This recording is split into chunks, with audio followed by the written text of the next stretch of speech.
Alright,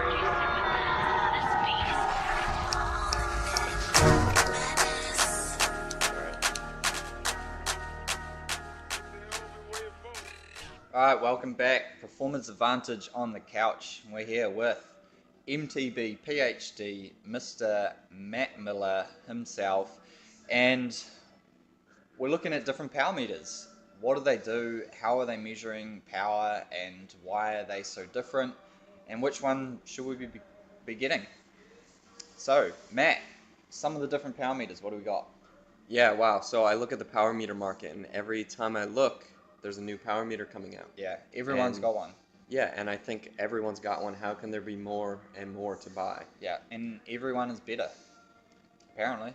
They're always changing. They're always tweaking the kind of technology that they use, and there's more and more brands coming out, and they come at different price points. So this is a big question that we get as coaches. Yeah. So I think it's something important to talk about. So right there at the top, you have the SRMs, Yeah. which, gold standard, and so they are. I mean, everyone perceives them to be the best, but they are. So I've spoken with power meter manufacturers, and they measure their tools against the SRM.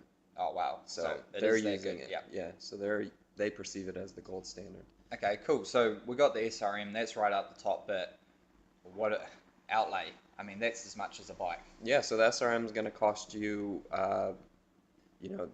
We're in New Zealand, so it's going to cost you about $3,000 probably for an SRM. And when you change your bike, it might not fit. There's too many different bottom bracket sizes. It comes as a crank set. It's built into the spider, so there's no way of really swapping it very easily. So then we have other options that kind of work in the same way, and you'll kind of run into the same barriers, which that's things like the Quark, which the Quarks are really good as well. They're using accelerometers in there to measure cadence, which is pretty much the standard now, and they have strain gauges inside the spider. Okay. As well. And so I know there's something with measuring cadence with an accelerometer. So an accelerometer is something that continuously measures displacement, so as your foot moves around, and then we have just your old school, I guess, cadence meter, where it's a magnet that takes a time point, and how long did it take to take that much around that revolution, right? Yeah, so magnets and reed switches are old school, and they're not really relevant anymore.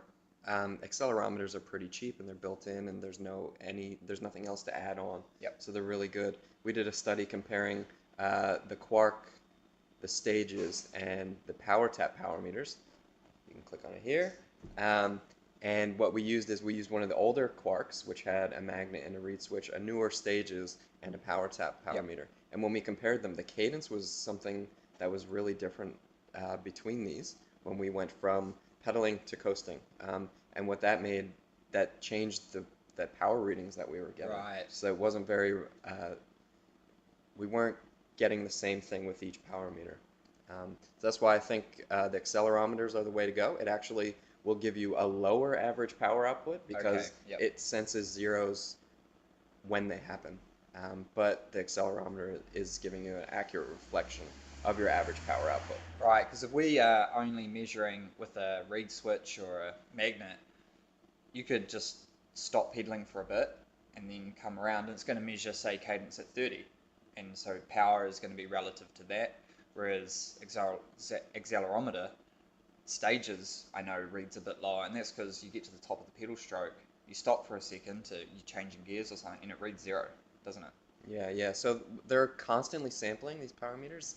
The different manufacturers are going to sample at a different frequency, but they're all going to average to 1 second, and then we get that 1 second reading on, say, our Garmin or whatever head unit we're using. Yeah, right. Okay, so we've got the SRM, then we start to filter down towards some of the more known brands. You got Stages, you got Garmin, PowerTap, you've mentioned Quark, and so we've got accelerometers and built into these. They're all getting pretty accurate cadence readings. Then what's the difference between where they're measuring it? So like Garmin and PowerTap also have a pedal, but PowerTap also in the hub. So, like, what are we looking at there? Yeah, so if you get something that measures in the chain rings or in the spider, Yep. you're getting a pretty good idea of what's going on with both legs, Because right? that strain gauge is really close to where the predominant amount of strain is happening, right? Yeah, so the strain is happening at the chain. So anywhere along the drivetrain, if you're measuring power there, Yeah. um, that's pretty accurate. So you're losing a bit with friction from the left leg because it has to turn the bearings and then turn the chainring spider. Yeah. But those are going to be pretty good. And there's not as much guessing going on with a chainring or a spider-based Okay. power meter. So then we also, those cost a lot. So brands like Stages, they they wanted to do left side only. Yeah. So left side only has become really popular, and there's been a lot of doubts about it. But I think they're pretty good, especially at the price point. Yeah. And so the foot base, the pedal base, what are your thoughts on those? Yeah, so the pedal based are really good because it's really easy to switch between bikes. You can just easily switch your pedals. It takes about 2 minutes. Yep. And it's a standard size, Yeah. switching pedals, whereas your cranks might be a bit different, BB30 versus Yep. GXP or something like that. Yeah. So the pedal ones make it easy. Unfortunately, there's not a mountain bike based pedal Yep. power meter, but maybe there shouldn't be because pedals break all the time. Yeah. So it's a bit better on the road. So that's really good. It gives you you know what you're doing with your feet. There's no real energy. But losses where as much going where are on. the strain gauges? The strain gauges are built into the pedal spindle. I'm actually not totally sure how those ones work. But Okay. Yeah. yeah. Yeah. And then we go to the back of the bike and we're going in the hub, like the power tap hub. I know they're also considered to be really accurate.